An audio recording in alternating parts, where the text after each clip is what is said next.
Hello everyone, আসসালামু আলাইকুম। কাছের এবং দূরের যে যেখানে বসে আমার এই আজকের ভিডিওটি দেখছেন সবাইকে স্বাগত জানিয়ে শুরু করছি আমার নতুন আরেকটি ভিডিও।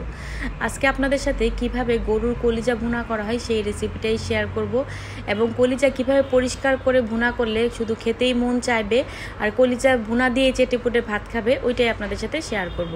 প্রথমে আমি একটা হাঁড়ির জন্য পানি বসিয়ে দিয়েছি। পানিটা বলক চলে আসলে এটাতে আমি 1 চামচ হলুদের গুঁড়া পরিমাণ মতো লবণ দিয়ে এগুলোকে ভালো করে সিদ্ধ করে নিব। আর এখানে আমি 3টা লেবুর স্লাইস দিয়েছি যাতে কলিজাতে যে একটা গন্ধ থাকে ওই গন্ধটা না করার জন্য। ভালো করে সিদ্ধ হয়ে গেলে আমি পানি ঝরিয়ে নিব আর ভালো করে কলিজাগুলোকে আবারও ঠান্ডা পানি দিয়ে ধুয়ে নেব। ধোয়ার পর দেখতেই পাচ্ছেন আমি কিভাবে কলিজার চামড়াগুলি উঠাচ্ছি। এভাবে কলিজা পরিষ্কার করে নিলে কলিজার রান্নার পর অনেক সফট থাকে এবং অনেক জুসি থাকে, খেতেও অনেক মজা লাগে।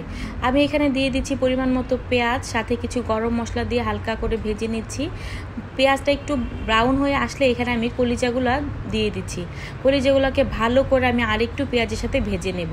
তারপর আমি এক এক করে এখানে মশলাগুলো দিয়ে দিচ্ছি 1 টেবিল চামচ আদা রসুন বাটা, 1 চা চামচ হলুদ গুঁড়া, 1 চা চামচ মরিচ গুঁড়া, 1 চা চামচ ধনে গুঁড়া, 1 চামচ জিরা গুঁড়া এবং 1 চা চামচ পরিমাণে গরম মশলা।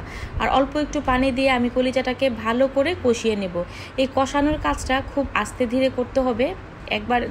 একবার পানি দিয়ে 2বার করেও কষানো যাবে, তাহলে কলিজাটা খেতে অসম্ভব মজার হয়ে থাকে।